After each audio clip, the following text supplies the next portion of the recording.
So, Megan Thee Stallion is coming out with her own anime. I'm about to come out with my own anime. Quit playing, girl. I know you playing. Megan Thee Stallion's very own anime is on the way with help from one Adult Swim icon. You ain't never seen an anime like this. You ain't never seen an anime like this ever in your life. I was so naive in thinking that anime becoming popular would be to its benefit, and boy was I wrong, like horribly wrong. It's over. We are screwed.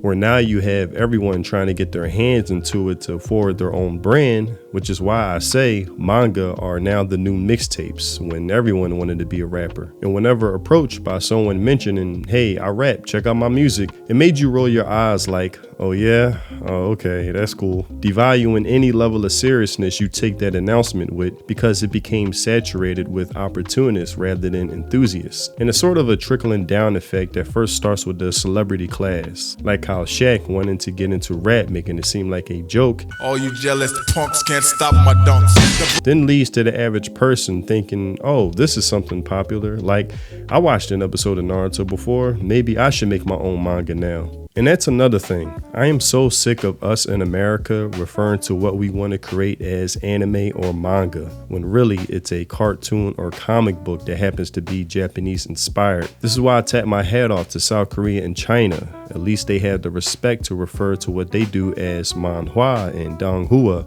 Even France, for that matter, labeling what they do as manfra. It's the same thing I hate when I see Netflix titling their animated projects like the Tomb Raider series as anime. It's to capitalize on the popularity of the medium slowly devaluing what the essence of anime is. Now, I'll be willing to take back this statement if it comes out later that actually she did get a Japanese studio to animate her project. And I'm talking about a real Japanese animation studio, not people who just moved to Japan, started a studio and call themselves such. Authenticity matters. And it's not like Megan is the sole reason of why anime going mainstream was a bad thing. You know I suck it good, real hood.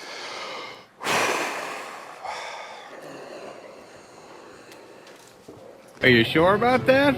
Though she will contribute to his downfall, which I'll get into later, but she's just part of a pattern that's been playing out for the past 5 to 7 years, arguably even more why that is. From new fans getting introduced because they saw a JJK fight on TikTok and thought, oh, this animation looks really cool, but as they watch further into the medium of different shows, they get offended by common tropes that fans have enjoyed since the beginning of anime. That's why you have these activist-minded people constantly saying anime has too much fan service and it objectifies women, and it's too mature for kids because these new fake fans still equate anime with kid cartoons, which is why Goblin Slayer caused so much outrage amongst these feeble-minded types. Now, I won't be watching this cartoon that Megan and Carl Jones, producer of The Boondocks, have curated, not necessarily because of them. I actually enjoyed The Boondocks. I think season 1 is a classic. Shout out to Aaron Magruder, the creator and writer. Many of what he says in interviews and in that show have come into fruition today, but it's that anything made in the West nowadays I'm not interested in. Either it's way too politically motivated, preachy, and charged to the point it makes it insufferable to watch, or it's just too infused with modern day Western culture, which I won't find entertaining at all, but just cringeworthy and world-breaking, which I bet her cartoon will include both. Now you may say, but the Boondocks included social issues while being entertaining, fun, and funny. And yes, you are right. But first, this was in the mid-2000s when good writers were common and not hard to find. It's what some considered the golden age of television, where shows were outpacing movies and it was no longer considered detrimental to your career if you were a movie star and decided to appear in a hit show, but actually the opposite.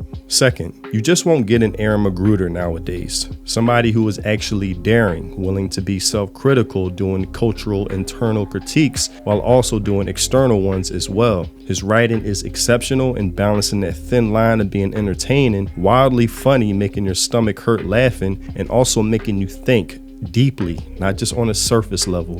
And third, I just don't want to see social commentary in my entertainment nowadays, particularly Western social commentary. I get that shit force-fed to me on a daily basis in every aspect of life, and I'm not exaggerating. Unless I literally lived under a rock, it's unavoidable. Every conversation from asking how are you doing somehow finds a way to divert into our modern politics and cultural ills. So the last place I want to see that is in my entertainment, which which nowadays is the place where that shit gets highlighted 10x, which is why all I watch is anime nowadays, because it's made in Japan, so it doesn't have any of that shit in there. Full escapism. Now, with Megan Thee Stallion's soon-to-be released project will come her audience, which will be filled with tourists, something that anime has enough of already. Bandwagon fans like her, when asked about anime, she brings up Bleach and, of course, Naruto, which feeds into the meme itself, especially with this past Crunchyroll Awards being called the Shonen Awards that, oh, she presented at a few years back, but no surprise there. That's like my friend who was really into Dragon Ball Z and Super, but would never dare say he's an anime fan like so many today. He at least has the level of awareness that so many don't.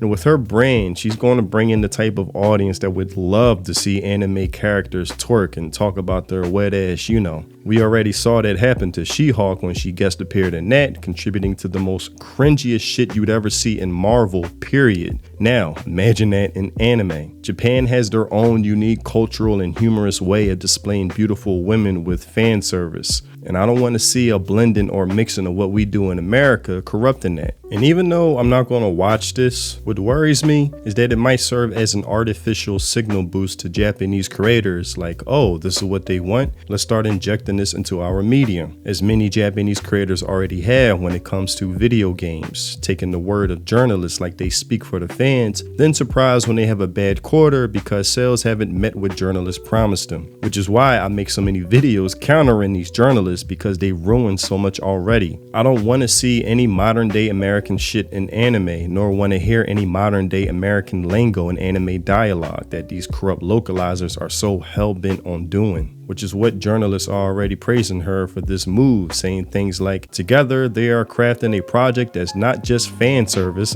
or a vanity vehicle, it is a fresh cultural statement. This anime also marks a significant moment for representation in the medium. Black women are really at the forefront of anime, especially as creators and protagonists. Megan Thee Stallion's entry into the anime world could help shift that landscape. If successful, her series might open doors for more diverse voices in the space. And with Amazon backing the project, there is potential for wide reach and real cultural impact, which is exactly the kind of disruption Megan and Carl Jones were born to make. This whole statement has activists written all over it. This is the type of shit I'm worried about. This is what activists love to do. They love to come into a space, change it from within, and destroy it, because for them, it's a win-win either way. Now, I'm not resistant to the idea of someone in hip-hop working on anime. If you're familiar with my music, you know I've been doing that since 2017. Like, I think RZA's contribution to Afro Samurai was huge. That whole project felt authentic. It's a reason why they chose him and not just any producer to do that soundtrack. He was, I'd say, probably the first and pioneer to even think of fusing hip-hop with an Asian influence, sampling kung fu movies into what we know as Wu-Tang, before it was the cool thing to do. That's why we called ourselves, we was like Wu-Tang forums like Voltron. Yeah. So you watch Voltron, yes. each of the lions could fuck up they could fuck some shit up, but when you need the blazing sword, everybody got to come together and form Voltron. So we took that philosophy. There was a genuine interest there to take that risk and experiment, unsure of how people would receive it, versus now everyone loves anime and it's not revolutionary to include it into your lyrics. You're just another rapper doing so. But that's all I have for this video. Tell me what you think in the comment section below. I miss the days when anime was niche, far from mainstream. I was foolish to ever think mass popularity would be best for it, but we call this living and learning and now know when and where to gatekeep. And I think Megan will only come with more normies and casual fans wanting to see more of what she has to offer in anime, which would inevitably fuck it up. You know I suck it good, real hood. And if you haven't already, check out my music on Spotify, links in the description. If you love those Samurai Champloo lo-fi mellow boom bap vibes, then my music is definitely for you. Also, if you want to support me and the content I create, consider joining my channel through memberships. It's much appreciated. Thanks for watching, and I'll see you in the next video. Free think. Peace.